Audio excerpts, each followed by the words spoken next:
This week, we're going back to my roots, missing persons. There is something about missing persons cases and the mystery behind them that intrigues me to a whole new level, and each one has their own unique set of circumstances. The case we're discussing today may seem like it has an easy answer if you look at it from the basics, but dig a little deeper and you may find it gets just a little bit more complicated. This is the disappearance of Maura Murray. Throughout human history, there have been stories that chill us to the bone, leaving us questioning the world around us and remind us that truth is often stranger than fiction. These tales echo through time, whispers of unexplained disappearances, restless spirits, and crimes so baffling they defy logic. Tonight, we peel back the layers of reality to uncover the darkness lurking just beneath the surface. Was it fate, chance, or something far more sinister? Journey with us as we delve into the mysterious, the supernatural, and the true crimes that have haunted our collective consciousness. This is All Things Mysterious, where the shadows hold secrets, and every story is a puzzle waiting to be solved. Maura Murray was born in Hanson, Massachusetts on May 4th, 1982. She had 4 siblings, 2 brothers and 2 sisters, and was raised in a fairly strict Irish Catholic household with her parents, Fred and Lori. Despite their religion, Fred and Lori divorced when Maura was 6 years old, and Maura spent most of her time with her mom, but stayed very close with her dad. She was also very close with her sisters, not as much her brothers, but throughout her childhood, she considered her sisters her best friends. She was especially close with her dad, going on weekend hiking trips. He was almost like her personal coach. Her family as a whole was pretty active, and Maura was as well. She was on the track team in high school as well as a few other sports.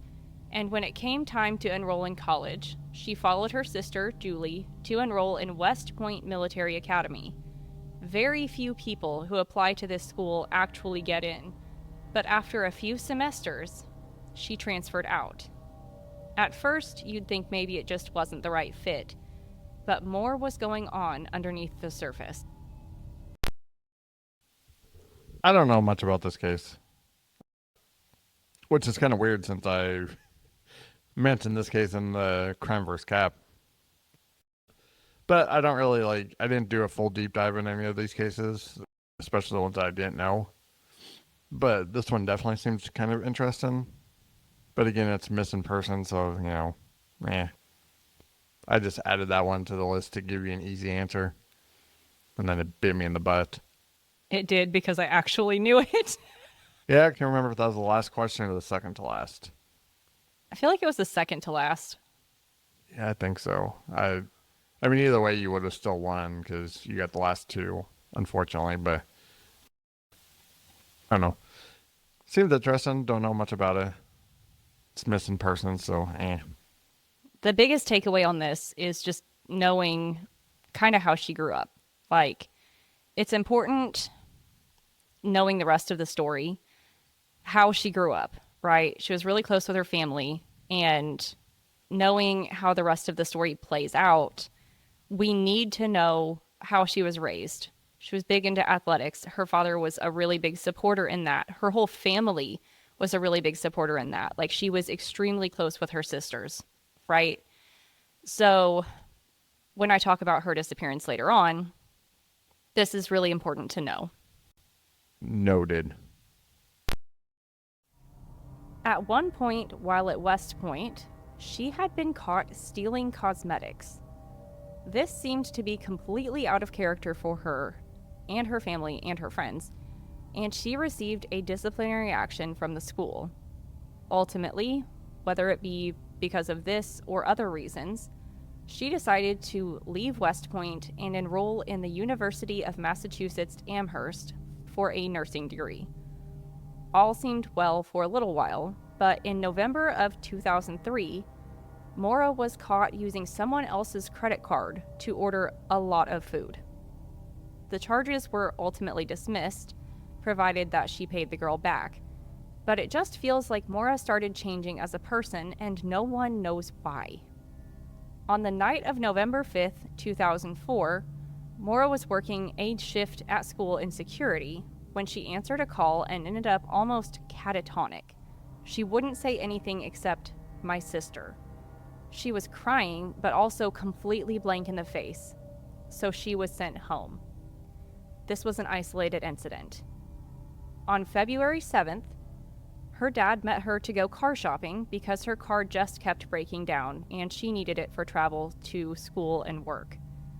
They didn't find one that day, so Maura dropped her dad off at his motel, used his car, a brand new Toyota Corolla, to go to a party, and left that party around 2:30 a.m.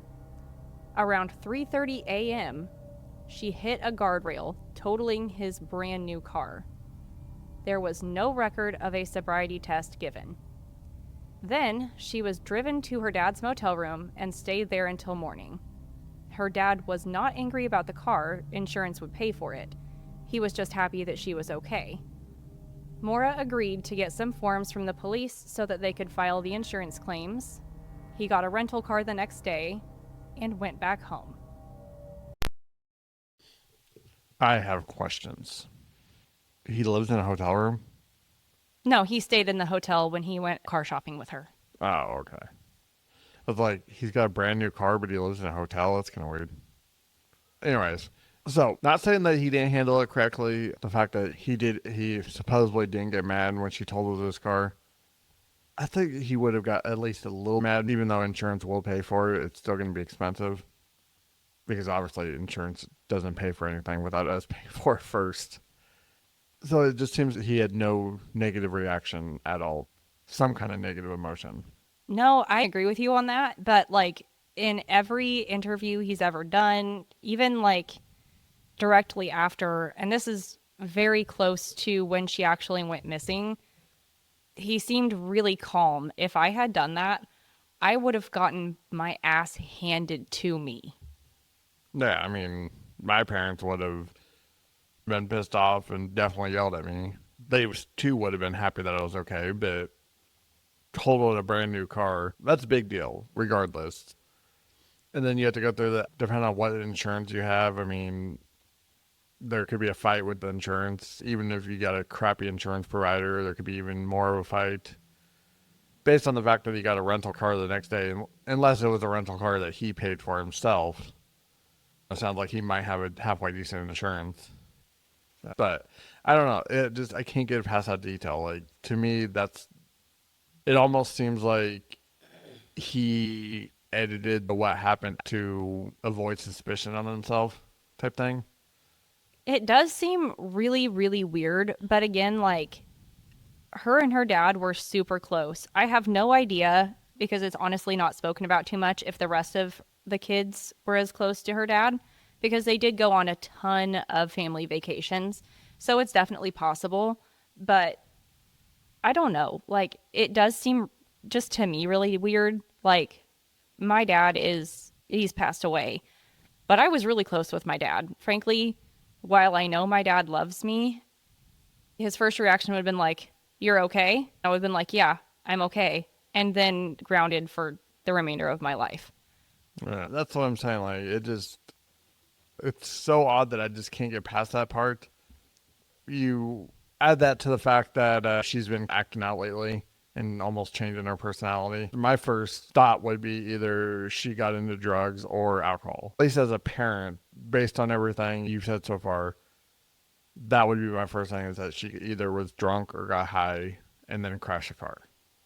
So then my question is, why didn't he think that? Or is he not telling us what happened, Well, and that's the weird part, because there was no field sobriety test done. If she had been drinking, she wasn't drunk enough for the police to believe she was drunk. In most places, protocol would be to give a field sobriety test, because that's odd. It's not something that happens without factors. Especially considering she's college aged, it's 3:30 in the morning.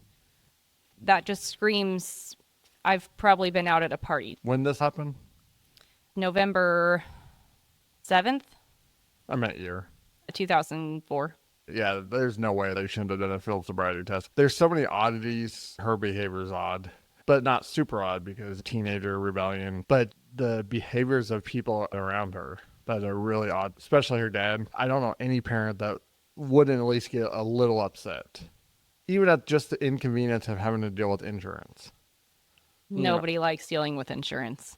And the fact that he's saying he was not mad, had no negative emotions whatsoever about this ordeal, it's just odd to me. Don't get me wrong, I'm not saying he should have screamed, yelled, and all that to her and stuff. But for him to say that there was no anger or nothing, it's just odd. If it was my daughter, I wouldn't be mad at her necessarily for wrecking the car. I'd just be mad that I'd have to deal with insurance. Like I said, nobody likes dealing with insurance. It's odd to me.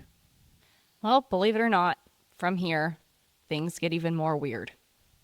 Yeah, every time you say that, I focus on the thing that you don't want me to focus on. You really do. You're good at that. Here, focus on this. I'm like, no, I don't care about that. What about this? So let's see what you think is odd, and I'll tell you what is odd. So like I said, here's where things get extra weird. On Monday, February 9th, Maura cleaned her entire room, boxing it up. She searched for directions to Vermont, places she had been to before, and sent an email to her boyfriend, Billy, saying, and I quote, "I love you more, stud. I got your messages, but honestly, I don't feel like talking too much of anyone. I promise to call today, though. I love you, Maura." She also made a call about renting a condo in New Hampshire, where she had past vacationed with her family, and then sent an email to her professors saying there was a death in the family and she would be out for a week. There had not been a death in the family. She made yet another phone call to Stowe, Vermont, asking about hotels in the area. She then packed a bag with clothes, necessities, her textbooks, and her birth control pills, and left campus around 3:30 p.m., then stopping by an ATM to mostly clear her account of $280. She then stopped by a liquor store and purchased wine, Bailey's, Kahlua, and vodka. She was alone on the CCTV. Okay, I'm going to focus on that text message. It was an email, but okay.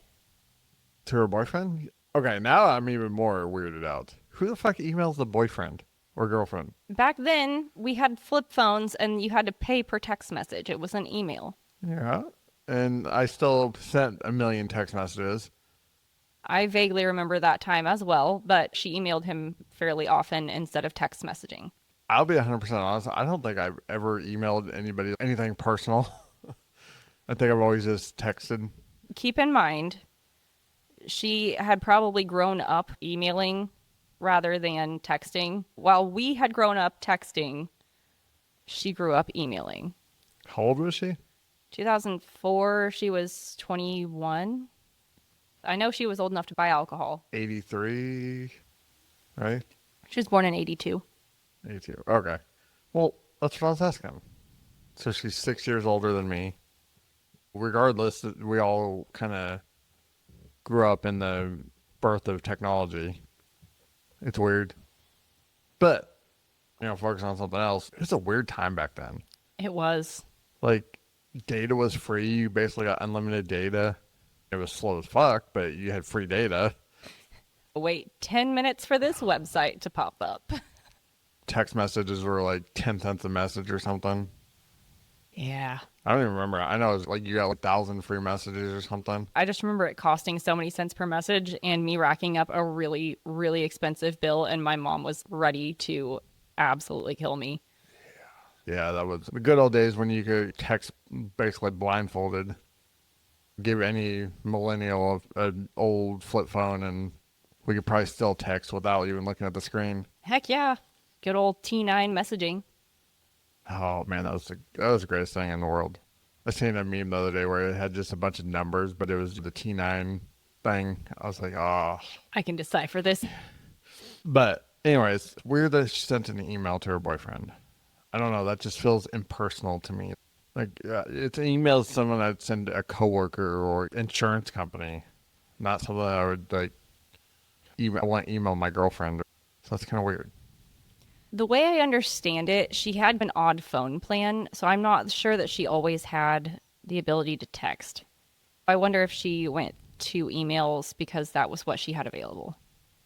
I guess that's partly my whole thing. I've never emailed anybody on a personal level. I've never just been like, "Hey, how you doing?" And I guess that's just odd to me. Like, I guess I've always associated emails as more like business purposes and to deal with customer service, so they can email you in 2 weeks after you send them a message.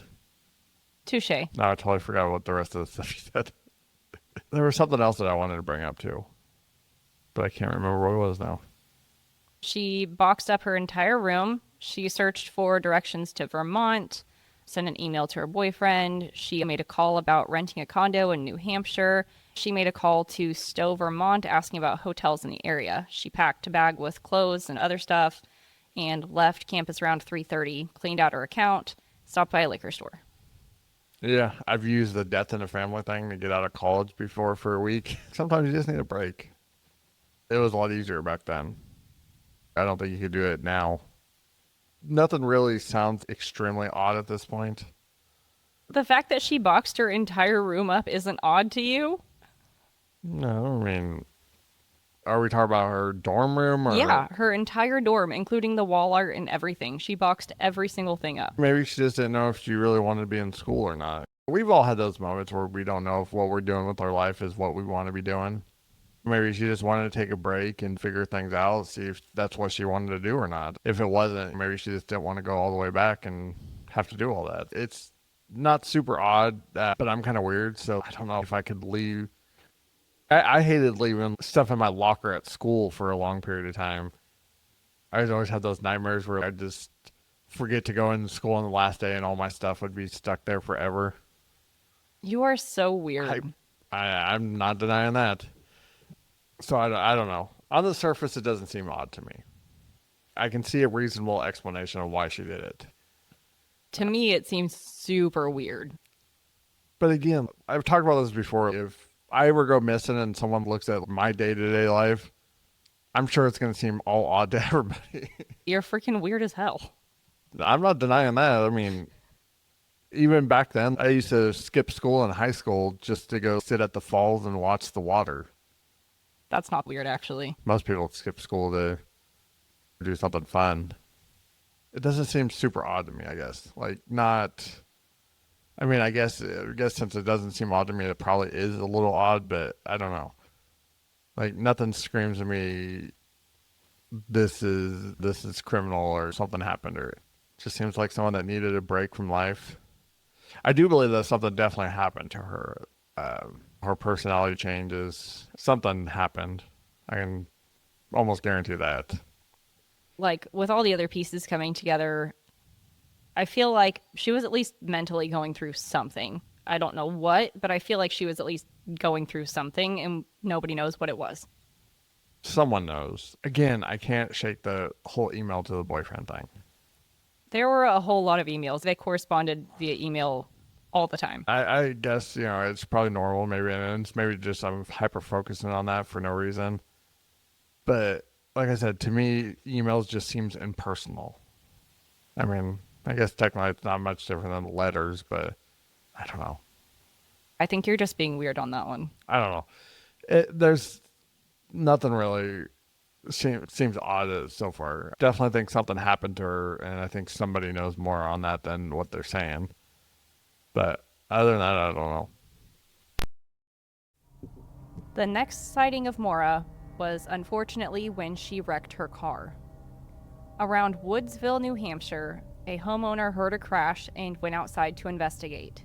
It was after 7 p.m., and a car, now known to be Maura's, had done a complete 180 on the road, pointing the opposite direction of traffic.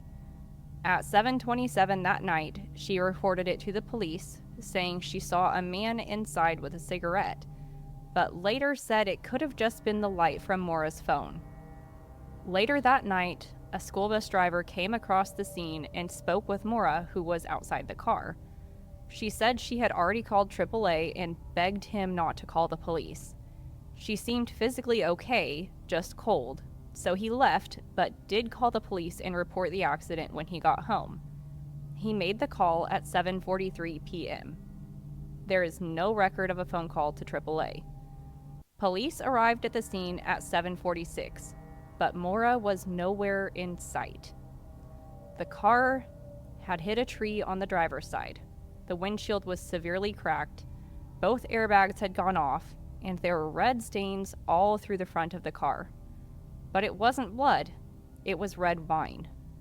All of her belongings, with the exception of her cards and her cell phone, were still in the car. It's possible that some of the liquor was also missing. Originally, police didn't believe Maura was missing due to the alcohol in the car, thinking she ran to avoid DUI charges.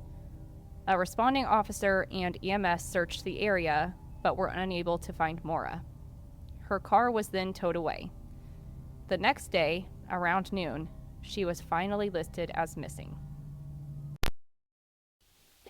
Let's go to the bus driver. What do you want to know? It's odd. Very odd. So he said that he came up on the scene, talked to her, said she was fine, looked fine, but looked cold.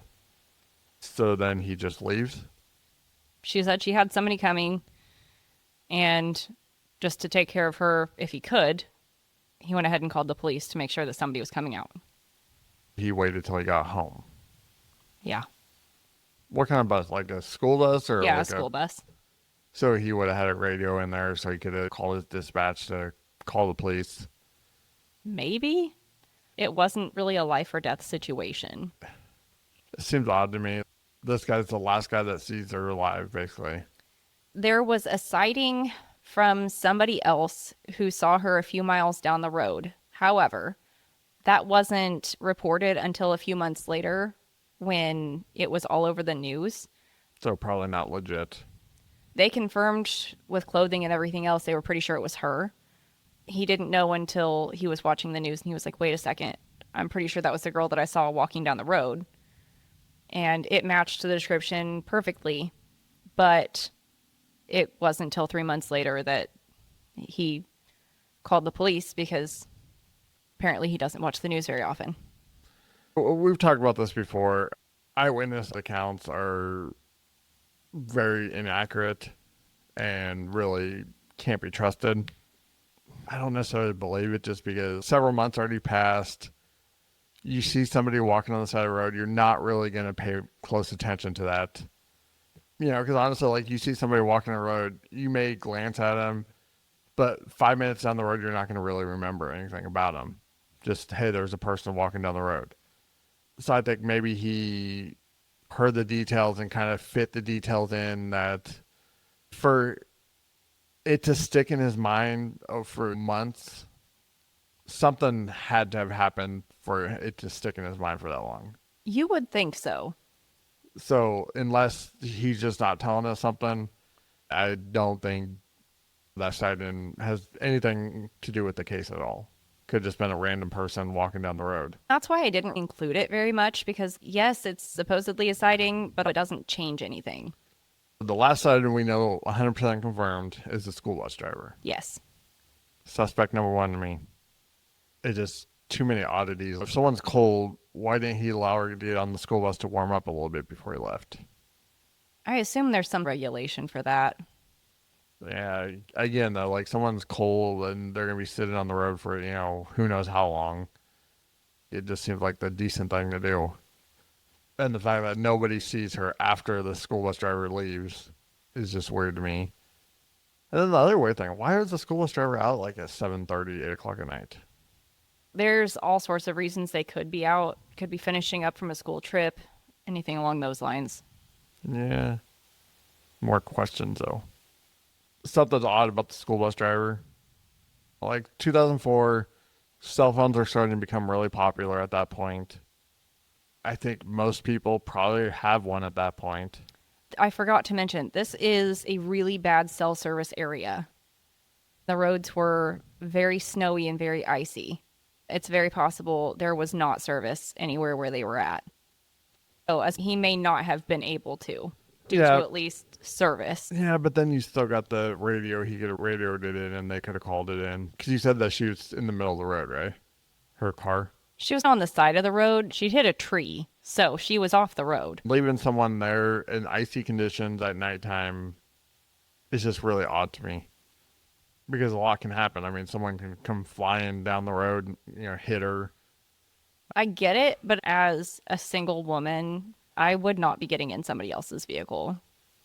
Oh, yeah. Even for warming up. No. I mean, I get that. But at the very least, he could have called his dispatch and had them send cops out there or something to assist her. Just to leave the scene and then call when you get home. I mean, that just seems really odd to me. Like, odd behavior. To me, it seems fairly normal. It also says he was a school bus driver. It does not say he was actually driving the bus at the time. That could just be his profession. No, well, either way, it's still odd. Yeah, just odd. A be on the lookout was listed for Maura, complete with name and description. She was wearing a dark coat, jeans, and a backpack. And finally, Fred, her father, was made aware of the situation. On February 11th, 2004, the search began.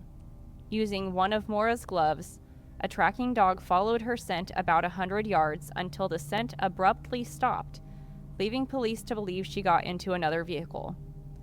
After seeing her room, police eventually came to the conclusion that she either wanted to disappear or run away, or possibly commit suicide.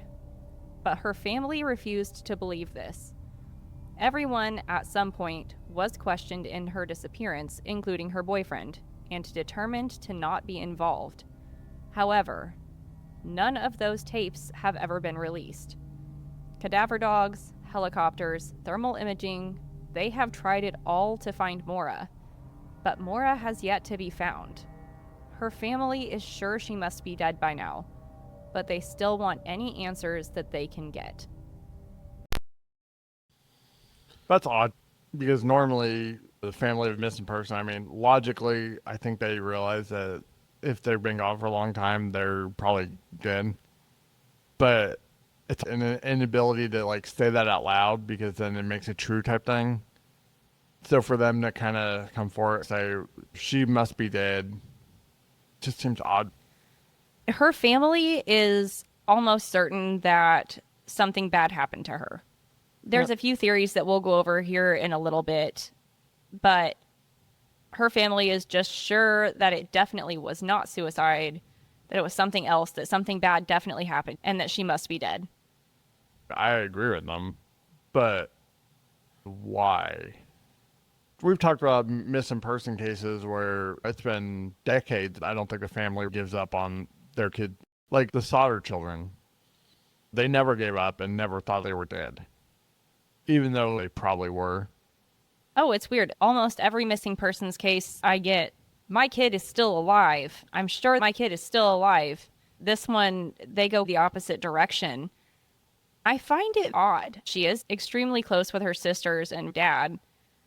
If she left, she would somehow still be in contact with them. I don't know. I don't know. It seems like the closer they are, the more in denial they would be. But they searched. Even now, searches are still going on around where her car was found and nothing. I just can't get past that. Like, we've done a lot of missing person cases. I don't recall any of them being where that was their reaction, but she's dead. We just want to know why or what happened.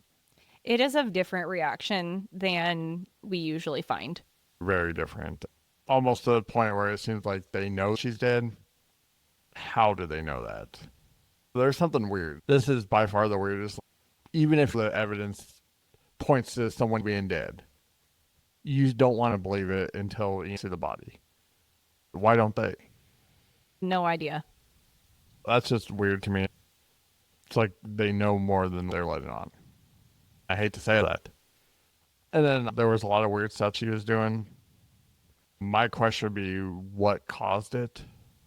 There's got to be something in her life that caused all that. I agree. You have your regular teenage and college rebellion, but this was going further than the norm.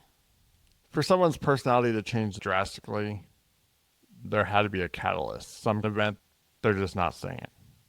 Knowing she's a young woman, we all know what that event probably was. Who knows something about it, and why aren't they saying anything? It's not just one person. Someone knows something. Someone has to know something, but they're not going to come forward. All sorts of theories revolve around this case. Most notably that Maura tried to go missing herself or commit suicide and has not been found. Also, we're pretty sure she was taken from the crash site. But by who? The theory is that either someone she knew forced her off the road and killed her, or she was taken by happenstance. I mean, that's going to be the problem with this case is there is so little information that any of those could be possible. I have my theories. I'm not going to say my theories because I don't want to get sued. We don't have the money to get sued, Matthew. Yeah. I have $3. But in my opinion, the family knows more than what they're telling. That's all I'll say on that. But any one of these theories could be possible. I mean, we don't know. She definitely had a personality change. So something happened, I think. Now, would it be something that... How long from she left West Point to her disappearance? Oh, God, that's a really good question. I think it was like a couple of years. Okay, so it was a while. All right, so we can kind of assume that if there was an event that happened, that the person involved in it probably didn't kill her. Because why would you wait 2 years after? I don't know. Well, and even then, like, personally, I believe that she was at the very least trying to disappear. I don't know if it goes beyond that. But I mean, yeah, I mean, I have no doubt that she even just for a little bit, just to get away for a little bit, maybe clear her mind, something.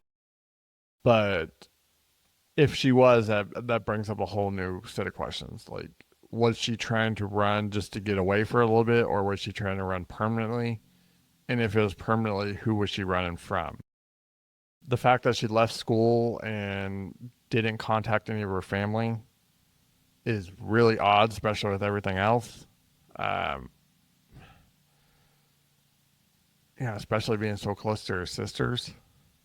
that's what gets everyone else. They're like, okay, well, if she was trying to run away, she probably would have at least stayed in contact with one of her sisters or both of them.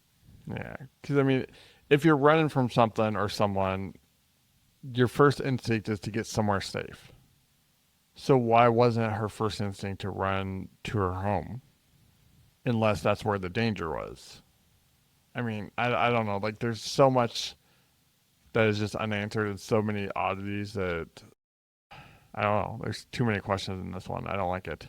I agree. And personally, I don't like the theory that someone forced her off the road because apparently that road right where she wrecked has like a hairpin turn and it was snowy and icy, and apparently a lot of other people wreck around there anyway. I don't think she was personally forced off the road. I think she was probably drunk and wrecked, considering there was alcohol not only in the car, but they actually found alcohol in like an open Diet Coke can in the car. So she was most likely drinking and driving. See, and that's the other thing, because I mean, from the little bit that they did release, it definitely seems like she has an alcohol problem.